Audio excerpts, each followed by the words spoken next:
All right, so let me set the scene. You're defending yourself. Someone attacks you and you protect yourself and neutralize the situation. And then you're being taken away in cuffs. So now you're arrested, criminally charged, and facing jail time. And you're sitting here going, what the hell just happened? Well, let me explain to you what they don't tell you about self-defense in the state of New Jersey. See, most people think that if they're defending themselves, that they're automatically immune from being charged.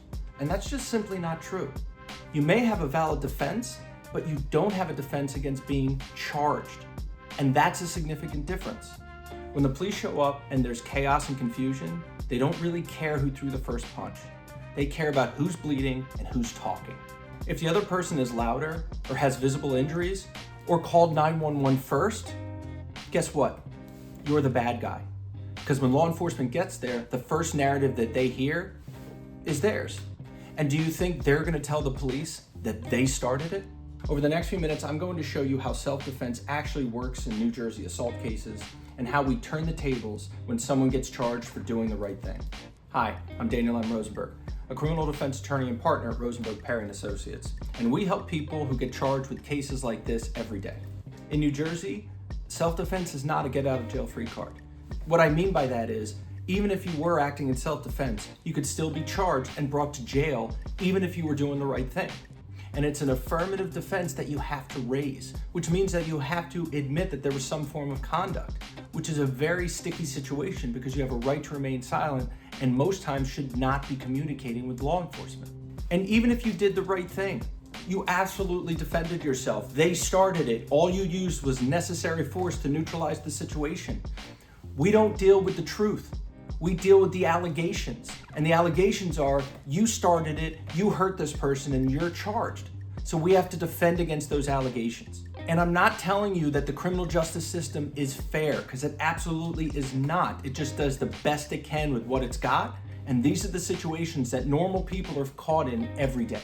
Most people think, look, I got nothing to worry about. I did the right thing. I'm just gonna go to court, I'm gonna tell my side of the story, and everyone's gonna figure this out, and it's gonna be dismissed. You're wrong. And once the charges are filed, the damage has been done. Because now it's not self-defense, it's criminal defense. What you want is the prosecutors of the state to do a deep dive into your case, find out all the facts and circumstances, and figure out what really happened. That's not gonna happen. They're gonna highlight your injuries, twist your words, use body cam footage to try to prove a case against you.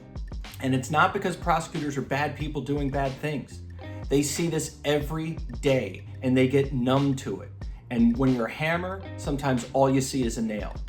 And when the case is against you, they're looking at it with an eye towards convicting you, not seeking the truth. And without a lawyer pushing back immediately and aggressively, your story becomes just that, a story. When we represent a client in cases like this, we don't wait. We attack the case from day one. We gather witness statements. We secure video surveillance. We document injuries that prove you were the one under threat. We also accumulate evidence from the witnesses, like text messages and photographs. We file motions to demand evidence and exclude illegal evidence. And we take control of the narrative before the state locks theirs in. Because at the end of the day, the court doesn't care what really happened or what the truth is. They care about what the state can prove. This is why, as a defense attorney, we bring facts, strategy, and experience to dismantle the charge before it defines you. We've helped countless clients in these situations successfully assert the claim of self-defense and defend these charges. So if you or someone you know has been charged with assault and have a claim of self-defense or want to know more about what your rights are, contact our office. We're happy to help in any way we can.